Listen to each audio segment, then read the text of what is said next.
Invite viewers to post their location and local time. The screaming starts at 6:45 a.m. on a Tuesday morning, echoing across the fields as Robert Lawson sprinkles seed into his bird feeders. At first, he figures maybe someone stubbed a toe on a lawn gnome, but no. By the time he sets his coffee down, the first Range Rover is already nose-deep in swamp water, its driver climbing out the window like a panicked contestant on a game show. Behind it, 3 landscaping trucks attempt to brave what used to be a smooth driveway, and by 7:15, they've sunk up to their bumpers. One poor guy is standing on his roof hollering into his phone that the fire department better send boats. Robert watches from his back deck, steam curling from his mug, a little amused, a little concerned, and entirely unsurprised. Patricia Garrison, the HOA president of Riverside Heights, is already knee-deep in brown water in front of her 4,000-square-foot colonial barking orders at her husband like a field general who lost the map. She doesn't know it yet, but the culprit isn't sabotage nor bad luck. It's the simple fact that water, unlike Patricia, doesn't listen to orders. It obeys physics, not PowerPoints. 5 years back, Robert chose this land precisely for its creek. A spring-fed ribbon of water documented on maps since 1892, it nourished trout freshwater mussels and the occasional heron that strutted around like it owned the place. He spent weekends clearing invasive weeds, trimming the buffer, and jotting notes in his logbook like a hobbyist scientist. It was his private nature preserve, the kind of place where if you listen long enough you can hear time itself flowing past. Historians still argue whether ancient civilizations flourished more by building around rivers or fighting them, but Robert doesn't need a degree to know you never win against moving water. Patricia, though, has other ideas. She once fined neighbors $500 because their mailbox wasn't regulation black. She measures grass with a ruler, carries a binder thick enough to qualify as medieval armor, and treats Christmas lights like crimes against humanity. So naturally, she decides Robert's Creek is an eyesore. First she calls it a drainage ditch. Then she complains it's noisy. She even claims deer drinking from it pose a health hazard. Robert ignores her. The creek is fully on his land outside her reach. But Patricia doesn't do ignored. Soon she's pestering county offices, then state regulators, then the Army Corps of Engineers. When none of them validate her crusade, she does what self-crowned monarchs always do. She bypasses law and charges ahead. One Thursday, while Robert is at work, concrete trucks roll in under the HOA's emergency funds. 40 tons of quickset slurry are dumped into the creek bed, choking it like gray cement arteries across his 8 acres. Robert comes home to devastation, his once clear stream now a rigid, lifeless scar. Birds chirp in confusion, plants wilt in standing pools, and the air smells of lime dust. His chest burns with anger. He calls police, shrugs. County office closed. His lawyer document everything, don't act rash. So he stays up, flashlight in hand, photographing, recording, writing. Because deep down he knows something Patricia never bothered to learn: when you block water, it doesn't stop. It reroutes, and it remembers. By the 3rd day, Riverside Heights starts to smell funny. Not barbecue funny, but damp, basement, mildewy funny. The Petersons complain their carpet squishes underfoot. The Gwynns notice their sump pump grinding nonstop like a coffee maker on strike. The Jacksons wrinkle their noses at a musty haze creeping through their family room.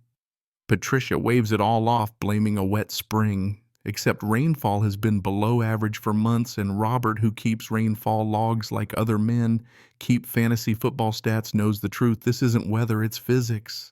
Springs don't clock in and out, they just flow. And now that his creek bed is sealed in concrete, that flow is tunneling under Riverside Heights, bubbling through sandy soils, pressurizing basements like soda cans shaken too long. By week's end, hardwood floors buckle like potato chips. Drywall grows splotches of mold that look suspiciously like Rorschach tests, and the Andersons wake up to 3 inches of water in their finished basement.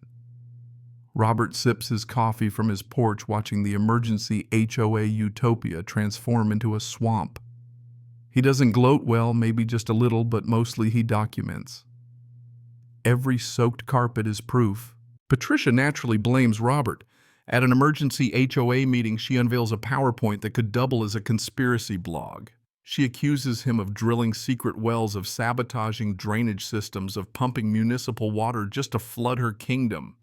She even drops the word domestic terrorism while pointing at grainy photos of his property. Some neighbors nod nervously, but most stare at their dripping ceilings. The county inspector, who shows up the next week, doesn't bother with slides. He glances at the concrete snake where a creek once ran, pulls up official maps, and writes a stop work order on the spot. Turns out filling a protected waterway without permits is less oopsie and more federal crime. The first fine, $50,000. Then another from the Department of Environmental Quality, $200,000, plus restoration costs, plus daily penalties, until the creek runs free.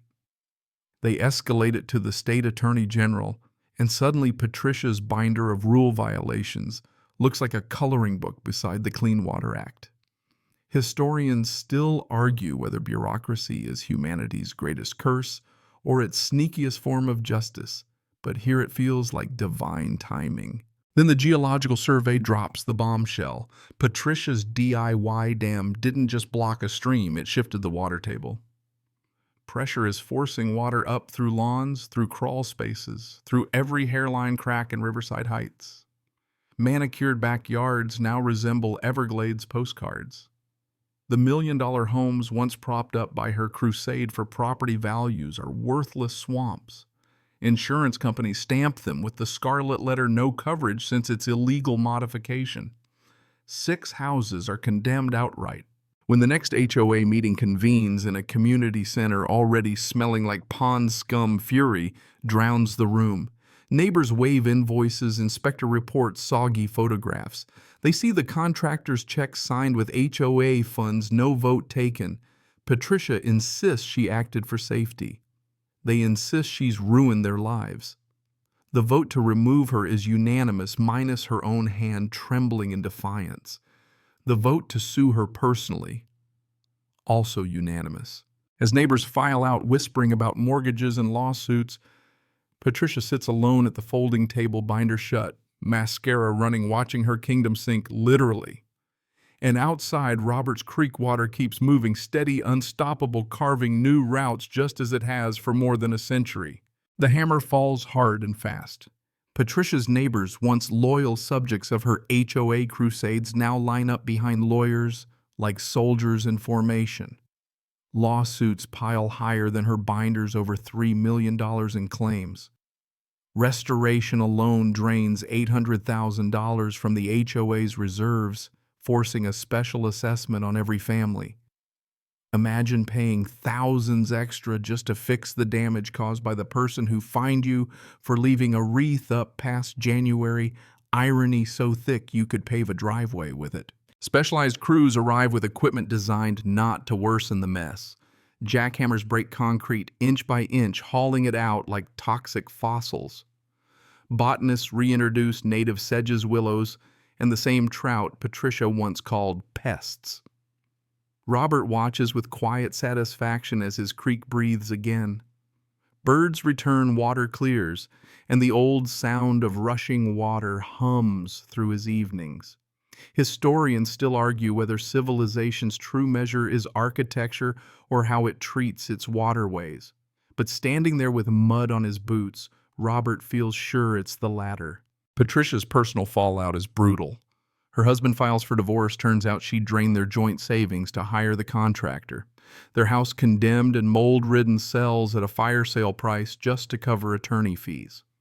Criminal court slams her with 500 hours of wetland restoration service plus probation. Federal court adds a $750,000 fine under the Clean Water Act. When the judge reads the sentence, she collapses in her chair as if gravity itself finally noticed her arrogance.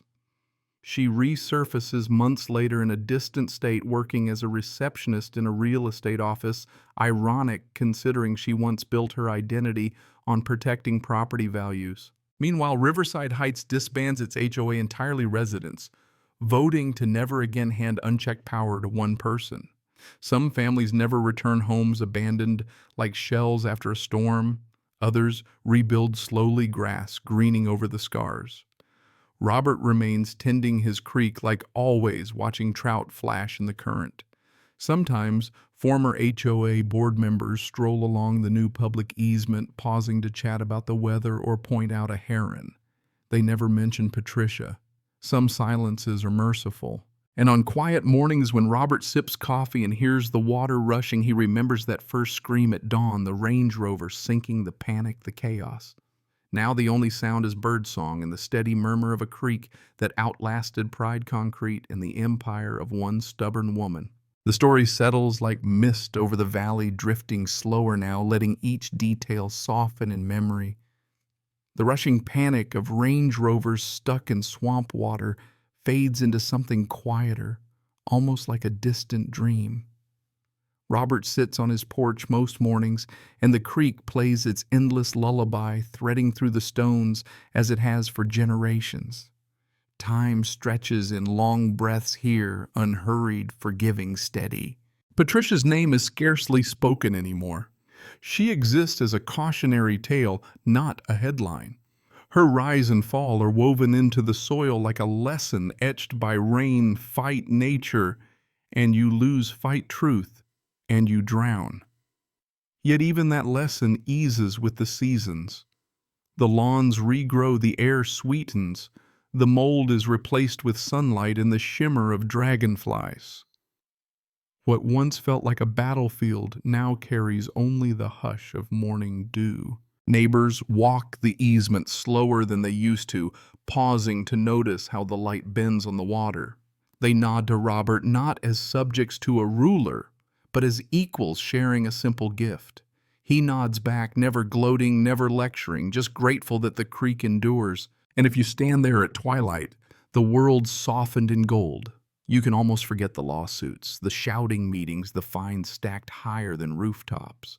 What remains is only the water's voice, low, patient, everlasting, whispering through cattails and stones, reminding anyone who listens that balance always returns. So the story ends not with chaos, but with calm flowing like the creek itself, winding back to peace. Close your eyes, breathe deeply, and let that sound carry you.